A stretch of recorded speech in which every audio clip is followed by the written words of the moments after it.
पास ये supreme court का order है। ये वैसे तो 9 पन्ने है, अगर आपको दिखेगा तो ये 9 पन्ने का ऑर्डर है, लेकिन शुरू के 7 पन्ने के वकीलों के नाम है। अभी आप देखते जाइए, पहला पन्ना, दूसरा पन्ना, तीसरा पन्ना, चौथा पन्ना, 5वां पन्ना, अभी ऑर्डर शुरू नहीं हुआ, 6वां पन्ना, 7वां पन्ना। इस 9 पन्ने के ऑर्डर में ऑर्डर केवल 2 पन्ने का है, वकीलों के नाम 7 पन्ने हैं। हमारा क्या कहना है कि वसी दरिंदे चले गए और वसी दरिंदों ने न तो कोई नया शहर बसाया था और न तो कोई नई मस्जिद बनाई। उन्होंने हमारे पौराणिक शहरों का नाम बदला था और हमारे ऐतिहासिक और पौराणिक मंदिरों का ढांचा बदला। हमारा यह कहना है, हम स्वतंत्र हो चुके हैं, हम संप्रभु हो चुके हैं, तो हमें उनको रिस्टोर करने की परमिशन मिलनी चाहिए।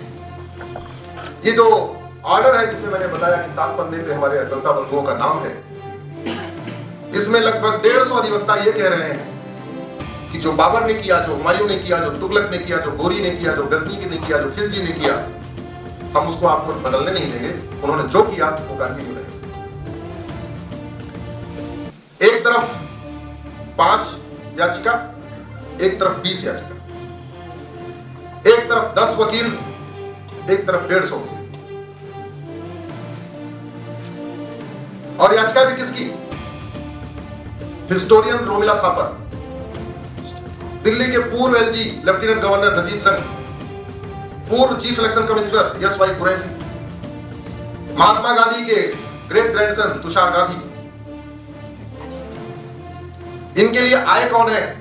वरिष्ठ अधिवक्ता राजू रामचंद्रन, वरिष्ठ अधिवक्ता संजय हेगड़े, भूतपूर्व विदेश मंत्री और कानून मंत्री Salman Khurshid, former chief justice of India के पुत्र वरिष्ठ अधिवक्ता Huzefa Ahmadi, senior advocate C U Singh, supreme court bar के अध्यक्ष पूर्व अध्यक्ष हुसैन दवे, राज्यसभा सांसद अभिषेक मनु सिंघवी, वरिष्ठ अधिवक्ता इंदिरा जयसिंह। उनका यह कहना है कि हम बाबर, हुमायूं, तुगलक, गजनी, गोरी के इल्लीगल काम को हम आपको हटाने नहीं देंगे। आप बताइए, मैं धर्म के लिए लड़ रहा हूं या अधर्म के लिए लड़ रहा हूं? जिन मंदिरों को बचाने के लिए, जिस सनातन धर्म की पहचान बचाने के लिए गुरु तेग बहादुर ने अपना शीश कटवा दिया, गुरु गोविंद सिंह ने अपना पूरा बलिदान कर दिया, पूरा परिवार का बलिदान कर दिया, छत्रपति शिवाजी महाराज ने इतना बड़ा बलिदान किया, राणा प्रताप जी ने इतना बड़ा बलिदान किया। अगर अब स्वतंत्र होने के बाद, संप्रभु होने के बाद, संविधान लागू होने के बाद, अगर हम कोर्ट के जरिए भी उसको नहीं क्लेम कर सकते, हम लाठी डंडे से क्लेम नहीं करना चाहते, हम पत्थरबाजी करके नहीं क्लेम करना चाहते, हम डंडे लेके इकट्ठे होकर नहीं करें भाग जाओ हम खाली करो ये हमारा स्थान है। हम क्या कह रहे हैं? सर्वे करा लो, जांच करा लो, पता करा लो कि वास्तव में मंदिर था कि मस्जिद।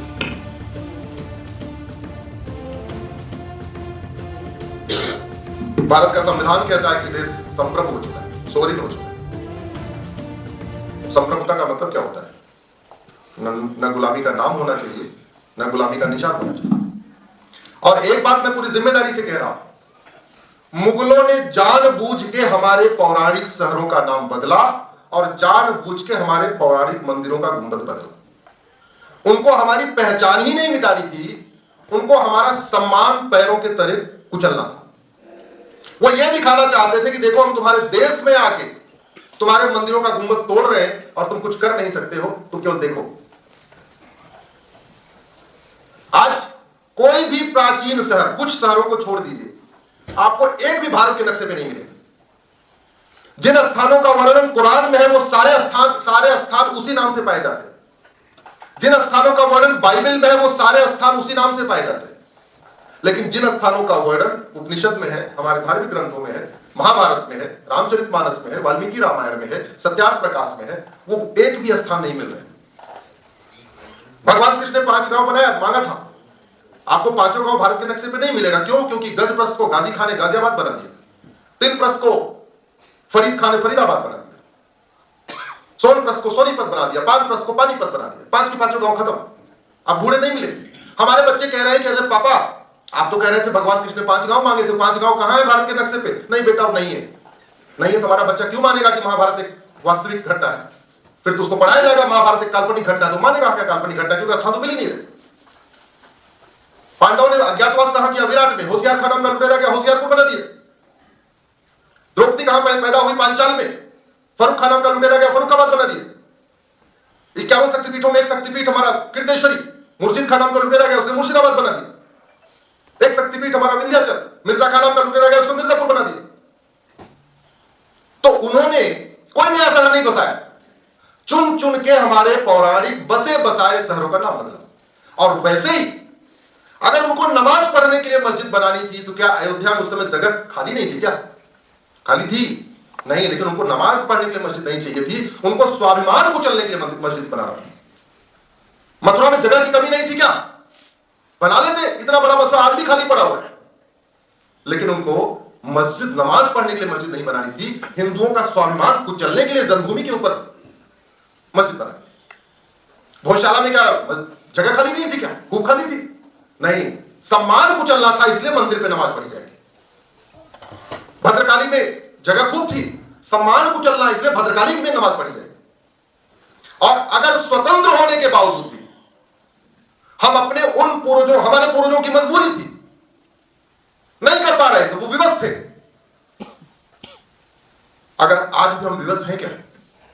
आज तो नहीं विवश है ना। आज नहीं विवश है तो क्या इतना अधिकार हमें नहीं होना चाहिए कि हम कम से कम जांच करवा लें तो वास्तव में है क्या ये? और उसके लिए इतनी बड़ी फौज उतरी हुई। कोई भी कानून बनता है, हमारे सामने जज साहब भी बैठे हुए हैं और भी अधिवक्ता यहां बैठे हुए हैं, कोई जब कानून बनता है तो उस कानून में जो शब्द होता है वो उसके हित के लिए होता है। जैसे अगर SC ST एक्ट है तो किसके हित के लिए? जोर से बताइए जरा। SC ST। किसी कानून में विमेन लिखा हुआ है तो किसके हित में है? वो महिलाओं के। चिल्ड्रन लिखा है तो किसके हित में है? बच्चों के। इस कानून का नाम क्या है? इस कानून का नाम है प्लेस ऑफ वर्शिप एक्ट। कितना बड़ा धोखा हमारे साथ किया, जरा समझिए। इस कानून का क्या नाम है? Place of worship act. Hindi में कहते हैं पूजा स्थल कानून। पूजा कौन करता है?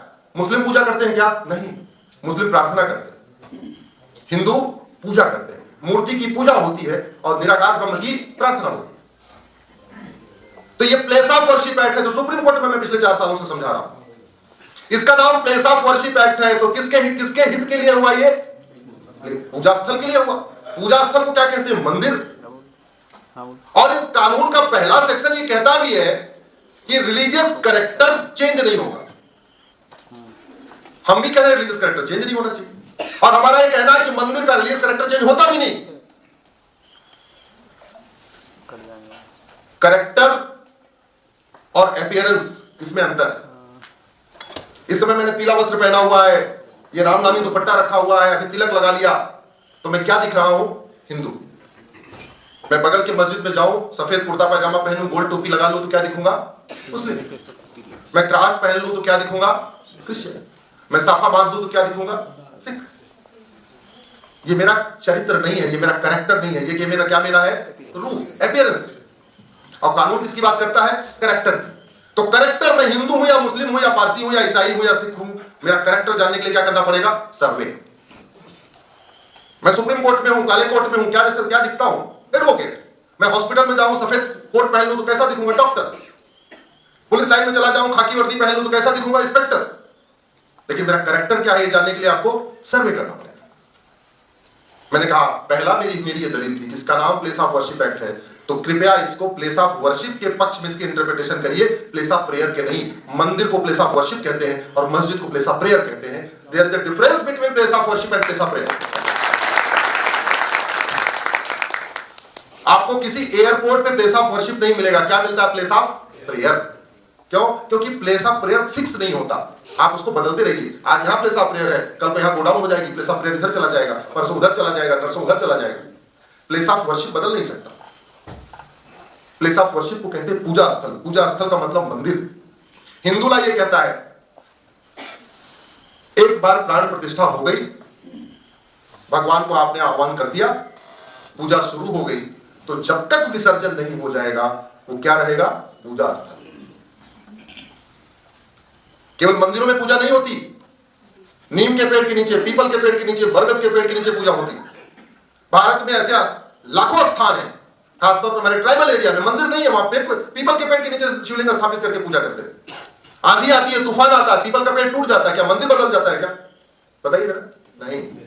जैसे पीपल का पेड़ टूटने से या मंदिर की डाल, नीम की डाल टूटने से या बरगद की डाल टूटने से मंदिर का कैरेक्टर नहीं बदलता, वैसे मंदिर का गुंबद बदल देने से भी मंदिर का कैरेक्टर नहीं बदलता। Once a temple always a temple. एक बार प्राण प्रतिष्ठा हो गई, जब तक विसर्जन नहीं होगा वो मंदिर ही रहेगा। और इस्लामिक सिस्टम क्या कहता है, माने ना माने अलग बात। इस्लामिक सिस्टम ये कहता है, जो इस्लामिक लॉ है, मस्जिद वहां बनेगी जहां पे भूमि समतल होगी, पुश्तैनी भूमि होगी, जायज तरीके से कमाई गई पैसे से खरीदी गई भूमि होगी, या किसी ने दान किया होगा। अब ये ना माने अलग बात है, लेकिन जो जहां से इस्लाम शुरू हुआ वहां कानून क्या कहता है वो बता रहा हूं। वहां ये कहते हैं कि किसी और के घर के ऊपर, किसी और के जमीन के ऊपर, किसी और ढांचे के ऊपर मस्जिद नहीं, जो ढांचा बनता है उसको मस्जिद नहीं बोलते, उसको मस्जिद ज़रार कहते हैं। और मस्जिद ज़रार में नमाज पढ़ना हराम है। मेरा ये कहना है, बाबर, हुमायूं, तुगलक, गजनी, गोरी ने यहां मस्जिद नहीं बनाई, उन्होंने मस्जिद ज़रार बनाई, और मस्जिद ज़रार में नमाज पढ़ना हराम है।